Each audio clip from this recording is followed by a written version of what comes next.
Okay. So we already know some of them. For example, capacity. We know about capacity. Capacity is the maximum number of people or vehicles which can pass through a facility in a given time period. So okay, so it depends upon the design of the transportation facility. So they are using the word here, the ability of the transportation facility.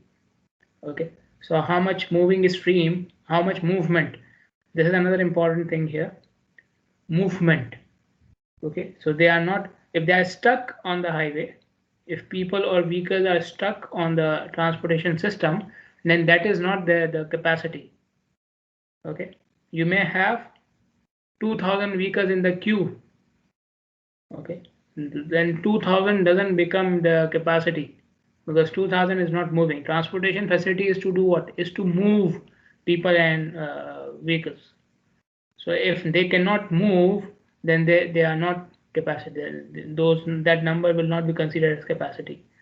Okay, capacity will be how many people and vehicles can move in a stream. Like in stream means continuous movement. Okay, continuous flow.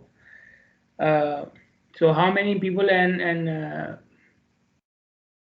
vehicles can move continuously in a smooth flow from a transportation facility? That will be its capacity. Okay, so they call it the ability, or okay, the design of the transportation facility.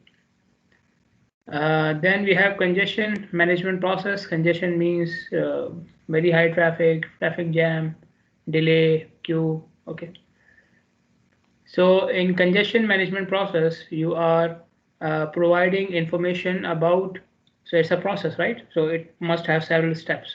So in this process, first of all, you are trying to provide information about the performance of the system right now. Okay, and we will discuss performance measures later on, but performance basically means like how it is, how the flow is moving from the system right now. Okay, we have you already know about level of service concept. Okay, so what is the current level of service for the facility? And then the next step in the process is to find out ways to alleviate the congestion. So what is the performance now? And obviously if the current system has congestion problems, then how we can alleviate or remove congestion from the system and enhance the mobility of people and goods. Okay, if you remove congestion, then you will enhance mobility. Okay, mobility means ability to move.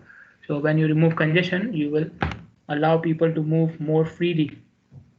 Okay, so you enhance it to levels that are set by the local authorities.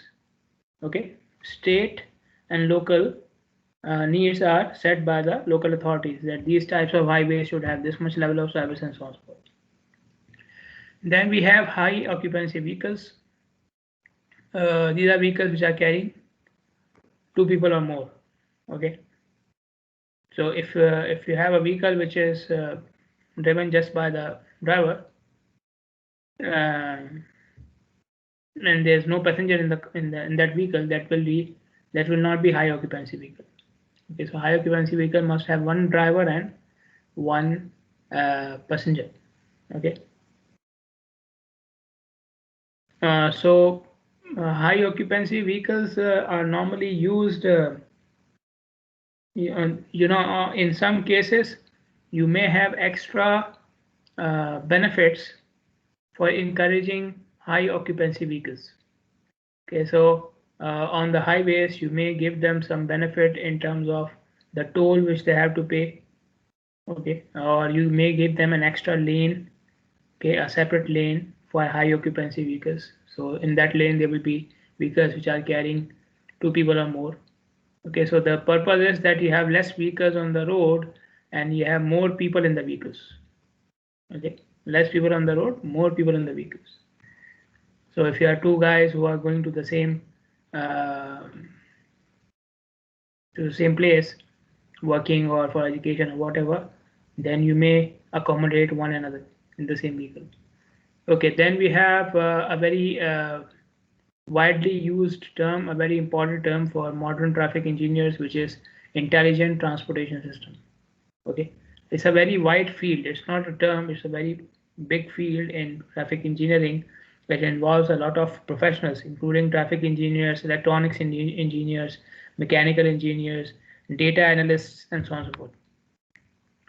So what is ITS? It includes electronics, photonics, communications or information processing used in an isolated manner, singly or in combination to improve the efficiency or safety of the surface transportation system. Surface transportation system includes, buses, rails, highways, and so on. So it doesn't include sea and water. It doesn't include ships and airplanes. Okay, so it is mainly applied to roads and railways and so on. So we are talking about the ground surface. So you can see here the fields they have mentioned. Okay, the most important one, if you ask me, is the communication and information. Okay, so these are the two important fields in ITS. So these includes electronics, means they are devices. Photonics means they are working on photos, okay, or image capturing or video capturing. And communication information means that you process the information. Okay, in communication information processing. So communication means you are communicating with the driver, and information processing means that all this information which is coming from the devices on the roads and the videos and the images will be processed to get the traffic data.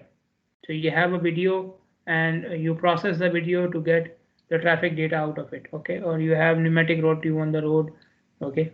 Then you take the data from the pneumatic road tube and you analyze it, okay? So this is in some cases, like we have mentioned, you are using, let's say in our case, let's say you take the example of these speed cameras.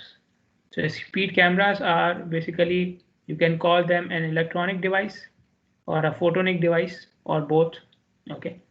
And then it takes your information, the speed and your registration number, and it processes the information. But the communication is not to the driver, it is to the traffic department. Okay, that this driver was going at this speed, it should be defined and so on. So, and obviously then the traffic department will communicate to you. In some cases, the device may directly communicate to the driver. So for example, you may have a sign, an electronic sign on the side of the road. So if there's traffic jam which is observed by the device, it may show the message on the electronic sign that don't go ahead. Then it will be communication as well. Or in some cases, it may show the message on the traffic directorate website or on any other channel. Okay, so you may be just using a device on some locations, okay, to collect traffic data. That is also part of ITS.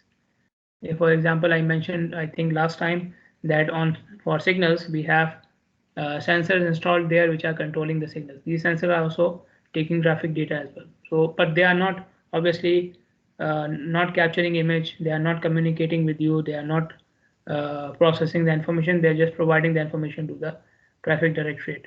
Okay, same thing with the pneumatic road tubes as well. I mentioned, I think yesterday, that wherever they are doing the construction or maintenance work, they take traffic counts using the pneumatic road tubes. So obviously this does not include any photonics or communication information processing. Okay, so it depends upon why you are using or what is your purpose. So according to your purpose, you may be using all of these things or some of these things. Okay, and the purpose of applying ITS is to improve the efficiency or safety of the transportation system. Okay, so you collect traffic data so you can manage it better, or you collect traffic data so that you can warn the drivers and so on and so forth. Okay, so in USA they have prepared this ITS architecture, okay, which is like a plan on the development of ITS technology in United States. Okay, so they have already developed a plan, and architecture is referring to, the structure of the ITS system in their country. Okay, so they don't call it a plan, but they call it an architecture because normally something related to electronic devices, they like to call it an architecture. Okay, something which involves processing and so on. They don't call it a plan or a flowchart. they call it now an architecture. So it's like a modern terms which they use.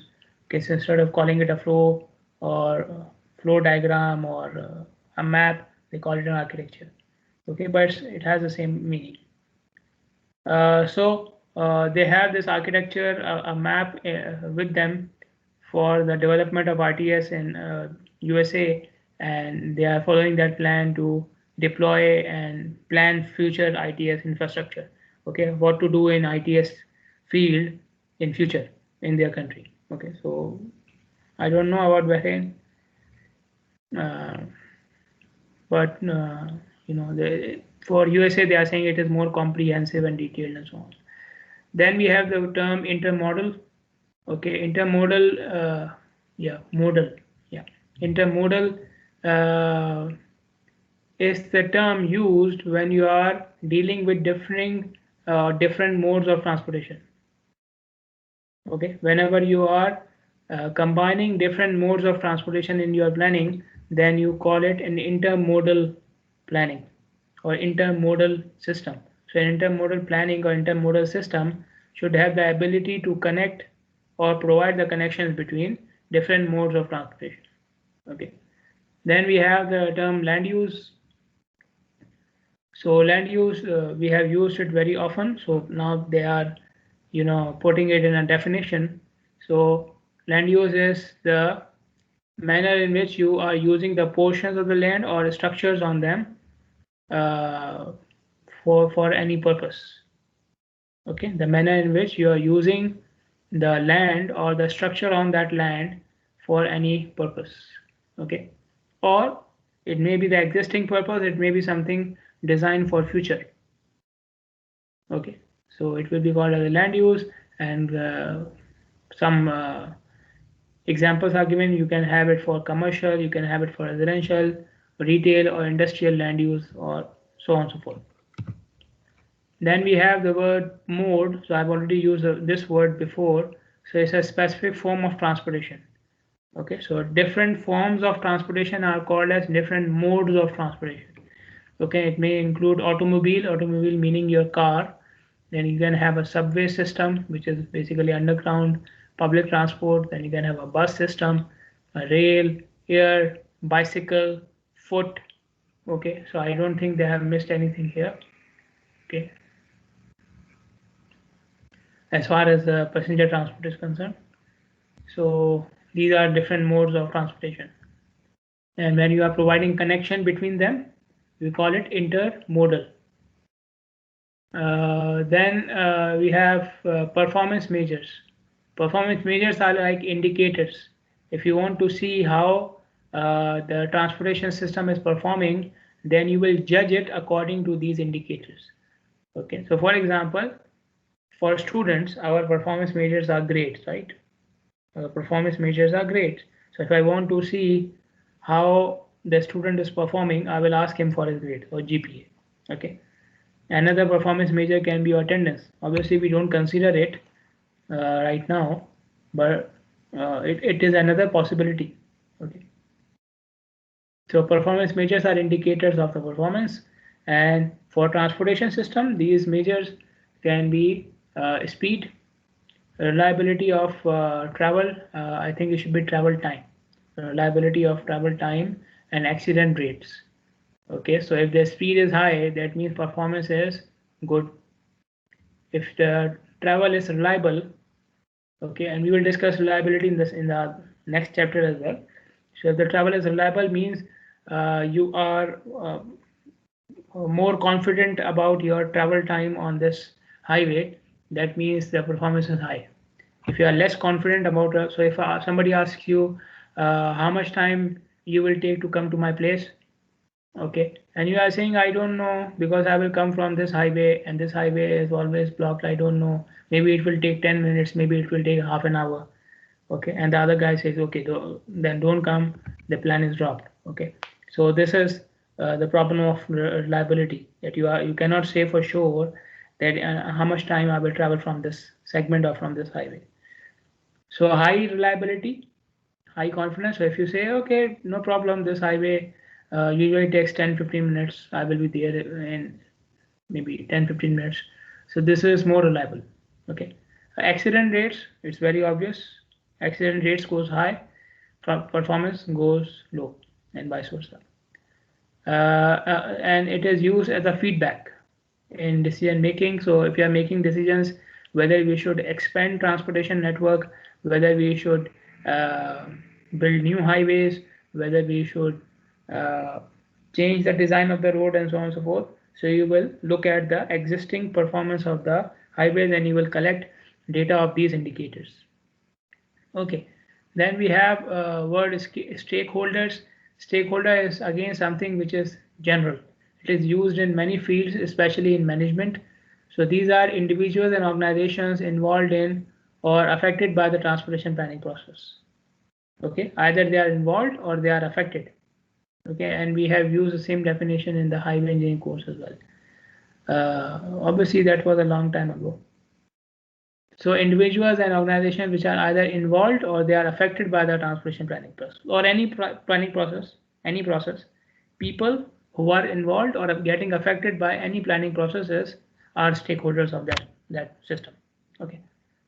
So they can include federal, state, and local officials, MPOs, which are municipal planning organizations. MPO stands for Municipal Planning Organization.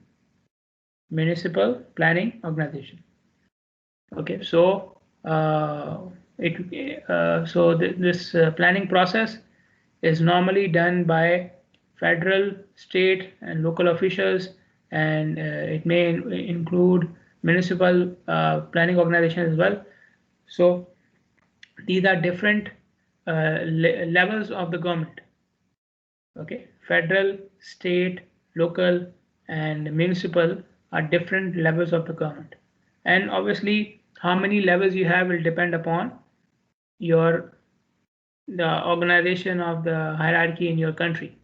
Okay, so in Bahrain, I don't know whether you have organization at the city level as well. Municipal planning organizations are at the city level. Okay, I don't know whether you have it or not. In some countries they have. In for example, in Pakistan, you may have something which is even below the city level as well. So that can come under local officials, local organizations. Okay, so below city level we have districts then. Okay, within a city we can have different districts. Okay, so these are different levels of government, and obviously they are involved in the planning process. They are providing funding, they are providing approvals, they are hiring people and so on. Transit operators, okay, for example in Bahrain we have bus transport company, so that is a transit operator. Okay, so transit is people who are providing public transport. Freight companies, okay, people who are in freight business, they are importing and exporting basically, importers and exporters. So these are freight companies. Then we can have shippers, okay, cargo companies, for example. I'm just giving examples, okay. Cargo companies, so these are shippers. Users of the transportation infrastructure, okay. So who are the users? Users are who? Who is using the transportation infrastructure? Yeah, this is my question for you guys. Who is using the transportation infrastructure? Public travelers. Travelers, yeah, travelers. Okay, so travelers including drivers, passengers, and so on. People who are walking, pedestrians, bicyclists. Okay, and then the general public who are living maybe around the transportation systems. People who are living beside the highways, beside the airports, beside the, you know, or living or working. Okay, living, working, studying, but they are around the transportation infrastructure. So anything changes on the highways, it is they are getting affected. They are getting affected because of the pollution. They are getting affected because of the noise. They're getting affected because they may be getting involved in accidents. They may be getting affected because their space is being used and so on and so forth. Okay, then we have another process which is transportation demand management. Transportation demand management, and these transportation demand management includes certain programs in which you try to reduce the demand for transportation. Okay, so you can manage congestion in two ways. Okay, so we already discussed congestion management process in the previous slide. So congestion can be managed in two ways. One of those is transportation demand management, and the other one is you can say supply management. Okay, so one of the ways of managing congestion is, okay, on this highway I have many cars, let us increase the number of lanes, or let us build a new highway which will take these cars from some other route to the same location. This is one way of managing the congestion. Okay, or it is the current intersection has too much or has a long queue because of a roundabout. Let us change the roundabout into a signal, or it has a signal now, let us remove the signal and put a bridge over there. This is one way of managing congestion. The other way is reduce the number of cars. Instead of building more infrastructure to incorporate the additional cars, why don't we go on and remove the number of cars? Okay, so number of cars on the road is the demand of the highway. So try to reduce the demand of the highway. Now, how do we do that? Okay, we confiscate their cars. Okay, burn the cars, so nobody can use them. No, this will not work.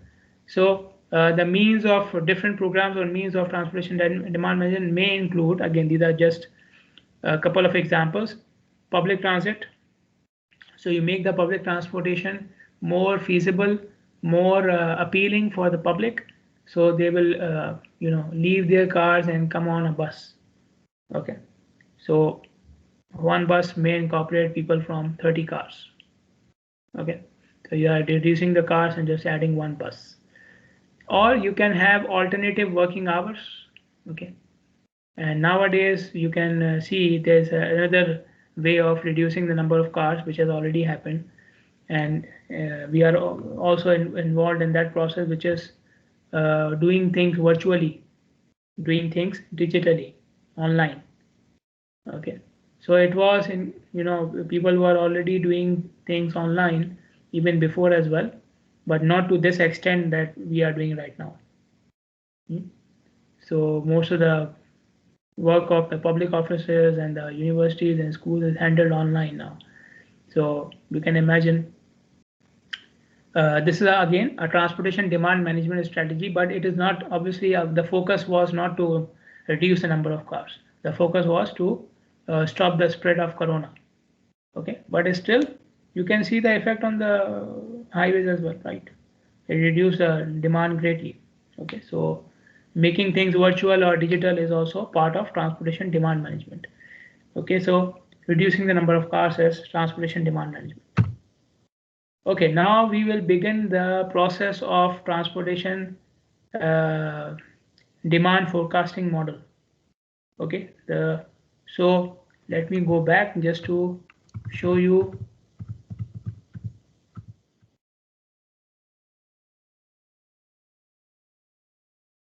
Yeah, so this is a model about which we are starting the process. Okay, so this model is known as travel demand forecasting model, or TDM, travel demand model. Okay, so from now onwards we will discuss different steps of this model, and it has 4 steps: trip generation, distribution, mode choice, and trip assignment. Okay, so trip generation is the estimate of the future trips based upon the land use, based upon the size of the land use and travel pattern. So basically we are trying to find out how many trips are generated from a specific area. Okay, so as I said, this is the first step in the 4-stage process of transportation demand, travel demand forecasting model. And the purpose of this step is to estimate the number of trips coming out of an area. Estimate the number of trips which are coming out of an area or going into an area. Now this estimation is based upon the prior data of the same land use. Okay, so you must have previous data of the same land use which you have in that area. So if that area is commercial, then you must have trip data for commercial land use. If that area has residential land use, then you must have trip data of residential land use, and so on. So related to land use, we need two things from that area. We need the type of land use and we need the size of the land use. Type of land use and size of land use. So type, as I mentioned, can be residential, commercial, and so on. And size, they are explaining the word size here. It is a measurable dimension of that land use. Okay, something, some metric or some indicator related to that land use which you can measure quite easily. Okay, readily measurable means which you can measure quite easily. For example, if it is a commercial development, then measuring the area, square foot area, it's very easy. You see with the size of the land or the size of the structure, the area of the structure, and you have the square foot area. Okay. If it is a residential development, then you can count the number of units. It's very easy. How many apartments do you have? How many villas do you have? Okay. If it's a gas station, then how many fueling stations you have? How many fueling units you will have in that gas station? Okay. So again, it's very easy. Number of seats in a restaurant.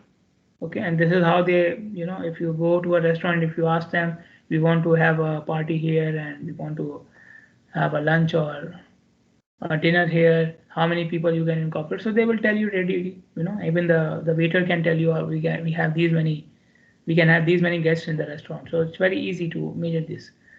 If it's a parking space, if it's a parking area, then number of spaces in that area and so on.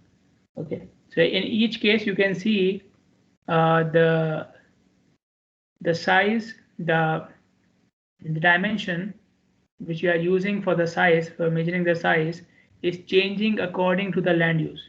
So all land use do not have the same measure of size, do not have the same indicator of size. Okay. And secondly, whatever indicator or whatever measure we are using, whatever dimension we are using, it does not require any extensive data collection.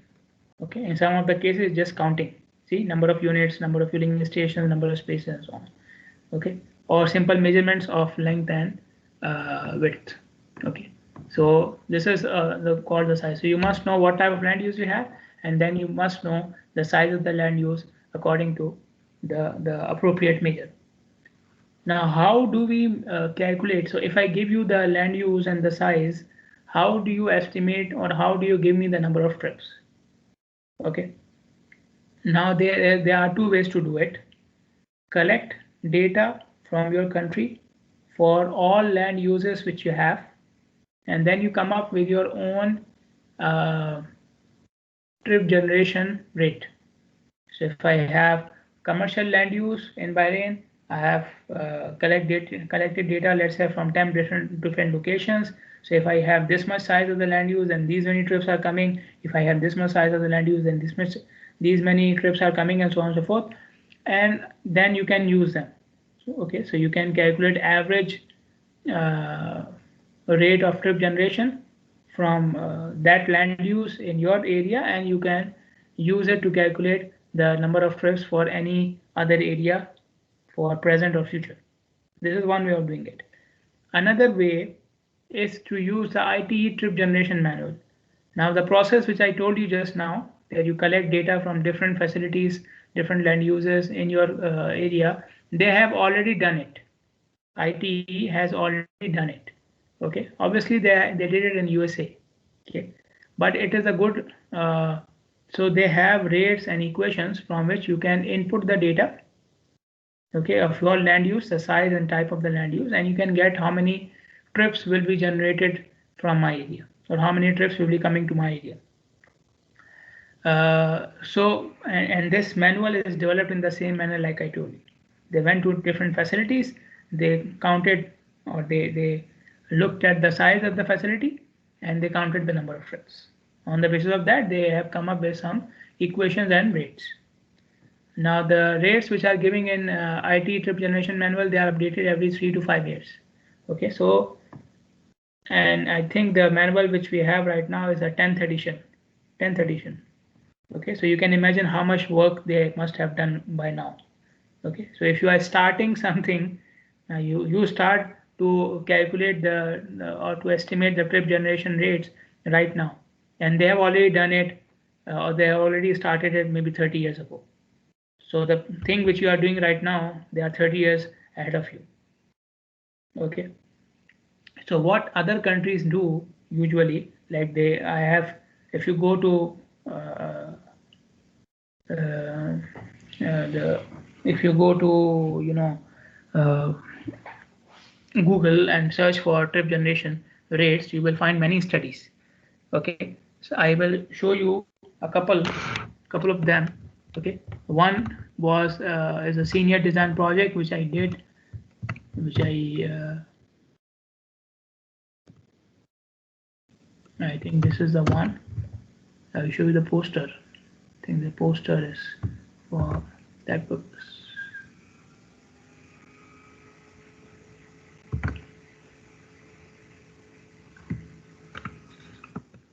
Clear?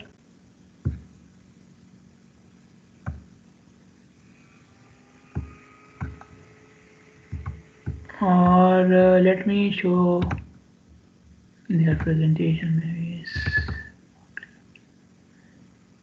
So in this project, you can see the name of the students as well. So they were concerned with the trip generation from schools in Bahrain. And in the end, they did a comparison. Okay, so you see for schools, these are different measures for the size, number of students, number of employees, the square meter area for the whole lot, for the whole land, or the square meter area for the structure, and the number of classrooms. These are different measures which are used for calculating number of trips from a school. Okay. So they calculated their own, so they have generated some, so we have trip generation rates from Dhahran, trip generation rates from Dhahran. Okay, so you can see the equations here. See, so if you have the number of students, you can calculate how many trips are coming towards a school from this equation. Or if you have number of employees, then you can use this equation. If you have number of classes, then you can use this equation and so on and so forth.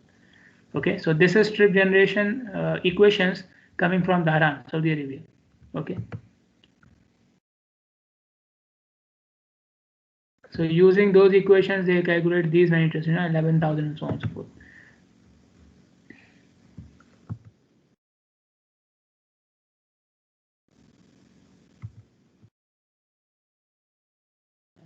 They had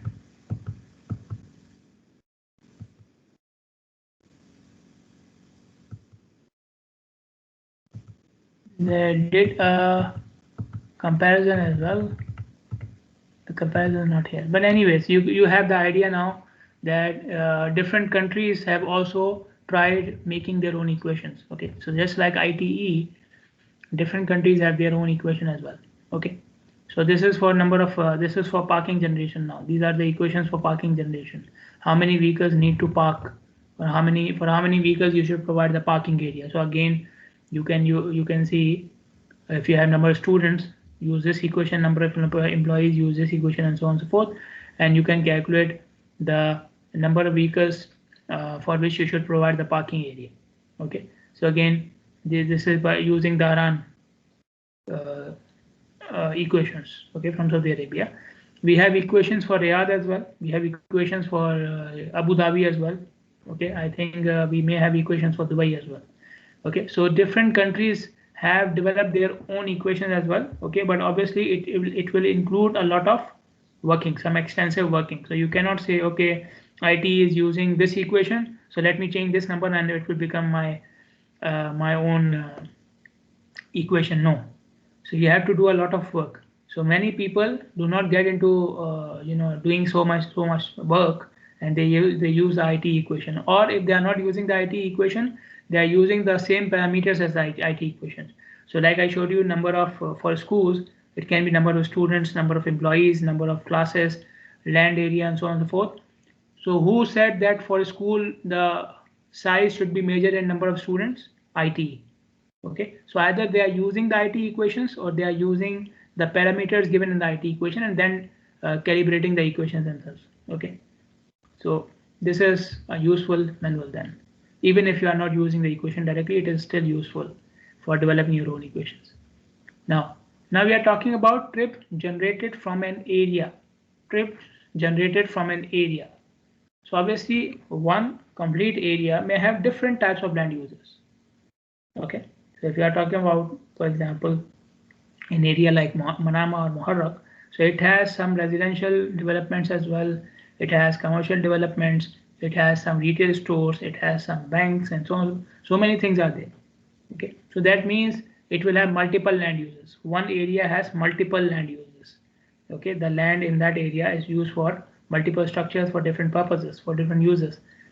Then in that case, you will calculate the trips generated by each land use separately and then you will add them together. Okay, so if you have, for example, 100 residential units, so you will calculate the trips generated for 100 residential units, and then you, for example, now you have a school as well in the same area, so then you will calculate the number of trips generated by the school and then you will add them together to get the total number of trips. Okay, so for multiple land uses, we don't have any single equation. You have to use multiple rates and multiple equations, then you will add them together. Now some trips are internal land use trips or pass-by trips. Internal land use means what? A car did not went out of that area for the trip. Okay, so your house and your office is in the same area.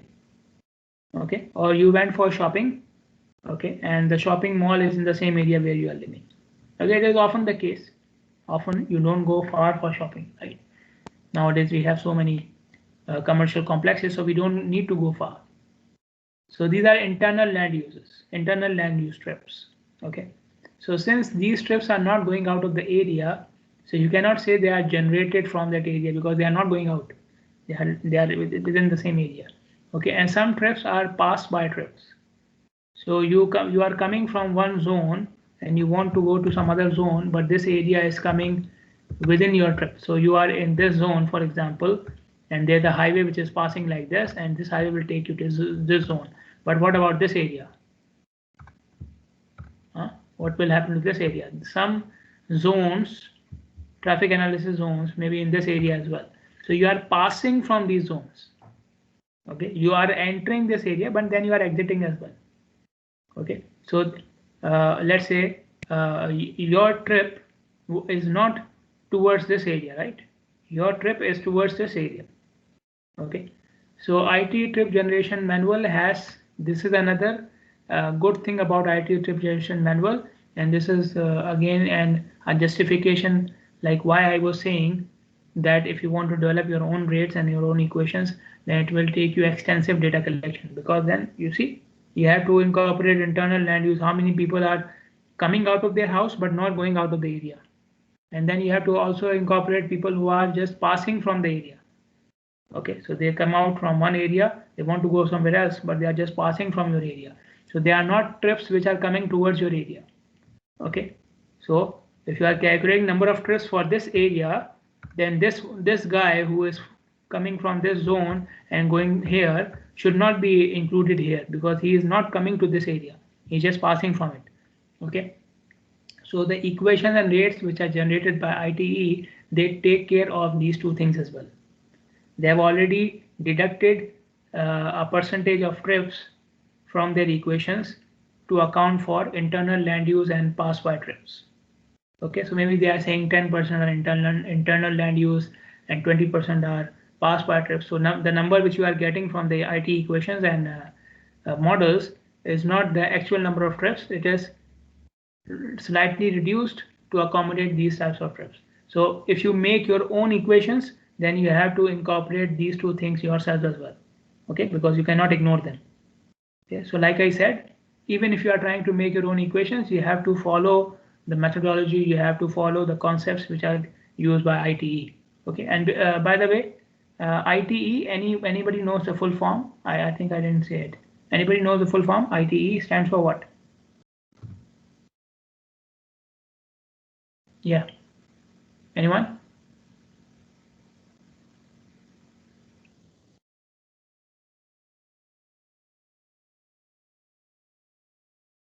IT stands for what?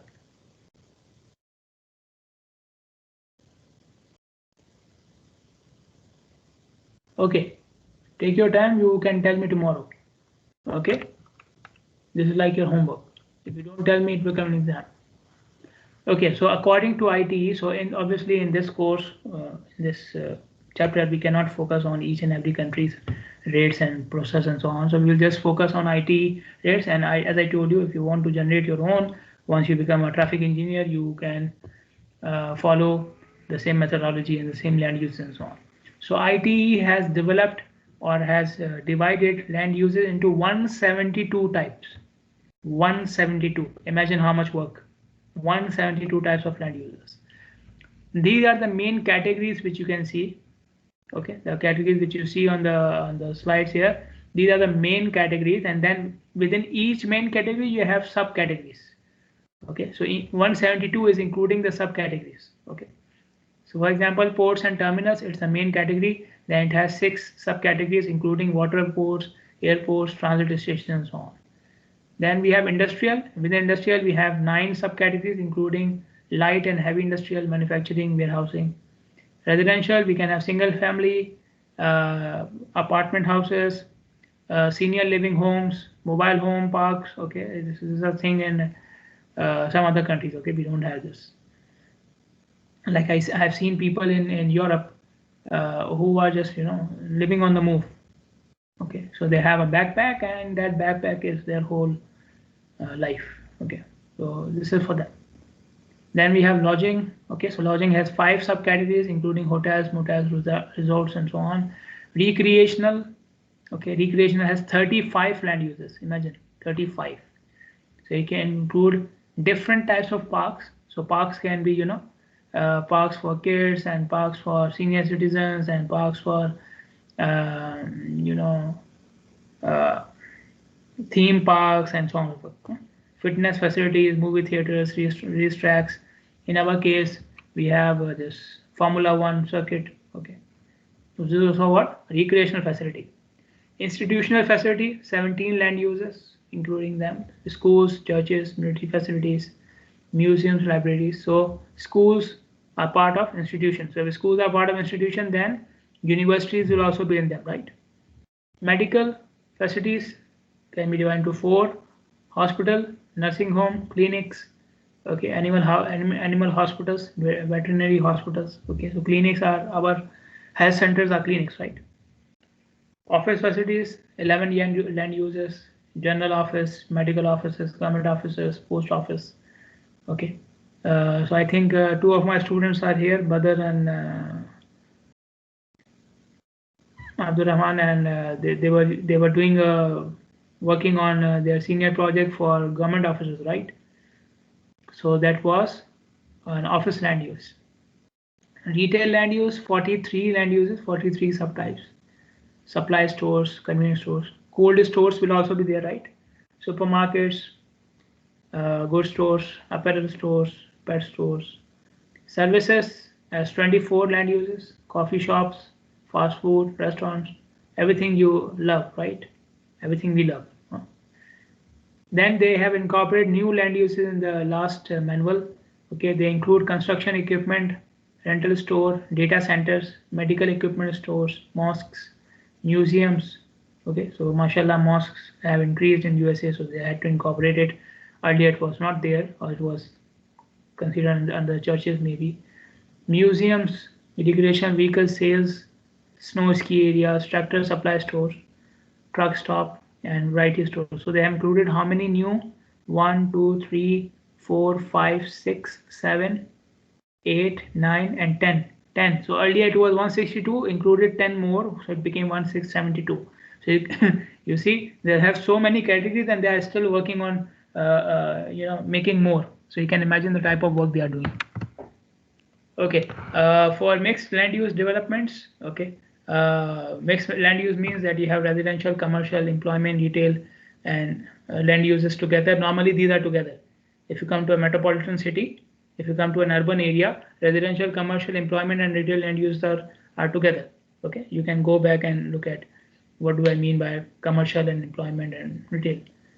So these types of land uses where you have mixed facilities, okay, different types of land use in the same area, they are known as new urban developments or new traditional neighborhood designs. Okay, this is a modern, not so modern, okay, but this is like something which is now becoming more popular, that within the same area try to provide different facilities. Okay, so again the purpose is that it will reduce the number of trips which are going out of the area. Okay, so for you as a traveler they are helpful because now your trips are shorter. Sometimes you can just walk to most of the facilities. Okay, like we had a colleague and he was living here with us in Ali, and he used to walk to the campus.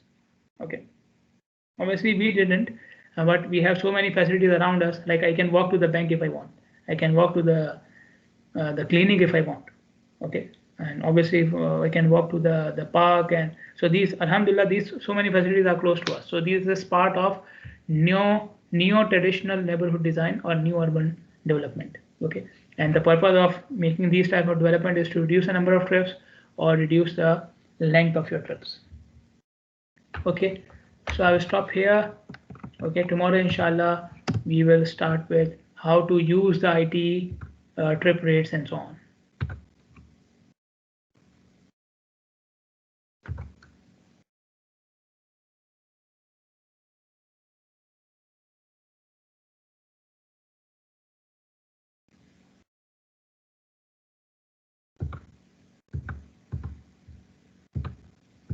Okay, Institute of Transportation Engineers. Okay, good, Qasim, good.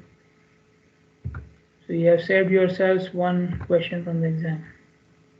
But anyways, I will come up with some more difficult questions.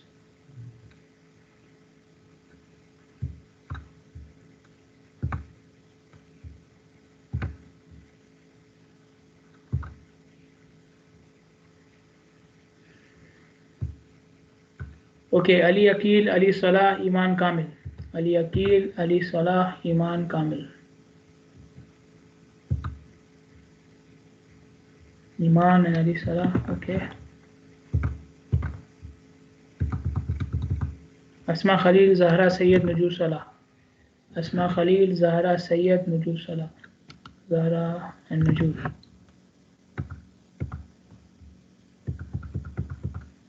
Dana Nasir, Nadine Hussam, Noor Yusuf. Dana Nasir, Nadine Hussam, Noor Yusuf. All three of them are here. Dana Isa, Reem Abdul Hamid, Zainab Muhammad. Dana Isa, Reem Abdul Hamid, Zainab Muhammad.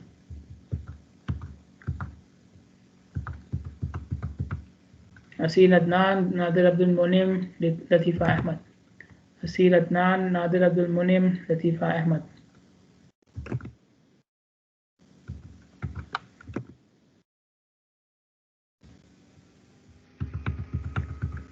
Salma Jafar, Qasim is here, okay. Salma Jafar and Badr Ghassan. Salma Jafar and Badr Ghassan, okay. Muhammad Akbar, Ahmad Amin, Ibrahim Muhammad.